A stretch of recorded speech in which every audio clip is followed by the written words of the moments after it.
नाभि में लगे हुए श्री राम के तीर रावण को मृत्यु के द्वार तक धकेल चुके थे।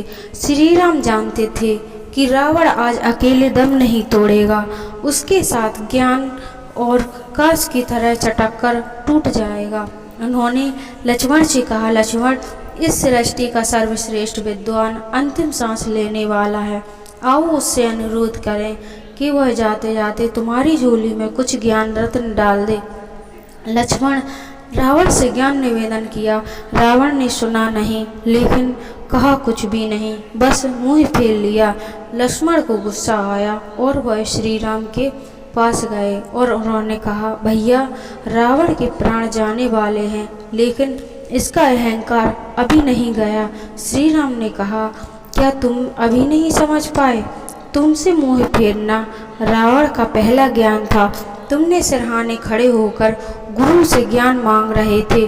श्री राम बोले, शिष्य का स्थान गुरु के चरणों में होता है। इस बार लक्ष्मण पैरों के पास खड़े होते हुए सृष्टि के सबसे बड़े ज्ञानी रावण के पास रावण के सफल जीवन के सूत्र दिए। ये सूत्र इतने महत्वपूर्ण हैं क्योंकि ये सूत्र उस व्यक्ति के मुख से निकले हुए हैं जिनके जीवन में अपने पुरुषार्थ से सब कुछ पा लिया, फिर अपने अहंकार से सब कुछ खो दिया। शुभ करने का विचार नंबर 1। रावण ने लक्ष्मण से कहा, मन का स्वभाव और कर्मों का स्थगित करते रहना बुरे कर्मों की ओर आकर्षित हो जाता है। अच्छे कर्म तो वो हैं जो कल्याण, कृपा, करुणा की भावना से किया जाए, जिसमें इन तीनों की भावना होती है। कई बार विचारधारा में सीता को सम्मान लौटा देता हूँ, लेकिन मेरा कर्म मुझे टालता रहा। मैंने अच्छे कर्म पहला संगीत सुन लिया होता तो मरघट साय साय करता, सन्नाटा सुनने की नौबत नहीं आती। शुभ करने का विचार आए तो उसे कभी स्थगित मत करना, उसी वक्त विचार से कार्य में बदल देना, वरना मन अपनी चाल चल देगा। नंबर 2, शत्रुओं को कमज़ोर मत समझो। दोस्तों, हमें कभी भी अपने शत्रु को कमज़ोर नहीं समझना चाहिए। राम कौन है? रावण ने कहा, वह तो वनवासी है जो जंगल में मारा मारा घूम रहा है। वह तो अयोध्या के राजकुमार जिसके पास ना तो राज है, ना ही घाट है, ना हाथी है, ना घोड़ा है। राजपाट वो दशानन का सामना कैसे करेगा? असंभव। लेकिन क्या हुआ? असंभव संभव में बदल गया।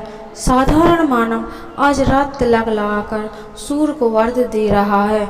महाअसुर का सूर्यास्त हो रहा है, क्योंकि शत्रु को कमजोर समझने की भूल कर ही रावण ने कहा, जब मैंने जगत पिता अमर होने का वरदान मांगा था तो खुद को मैंने देवता, असुर, पशु, पक्षी, यश सभी को सुरक्षित कर लिया था, लेकिन मैंने मनुष्य से सुरक्षा नहीं मांगी थी, क्योंकि मैं मनुष्य को इस लायक समझा नहीं कि मेरा यही अहंकार मुझे ले डूबा।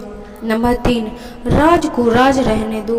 रावण ने कहा, तुमसे अपने मन का राज बांट रहा हूँ, लेकिन तुम ये राज किसी और से ना कहना। अगर तुम खुद अपना राज नहीं रख पाए तो कोई और क्या रखेगा? यही तो भूल हुई मुझसे। मैं अजय था, लेकिन यह भेद मेरी नाभि में अमृत है, मैं छिपा नहीं पाया। इसी भेद के बल पर मेरे भाई ने मेरा सर्वनाश का कारण बन गया। यह मेरा अंतिम सूत्र है। दोस्तों, हमें अपने दुश्मन को कभी कमज़ोर नहीं करना समझना चाहिए। दोस्तों, अगर आपको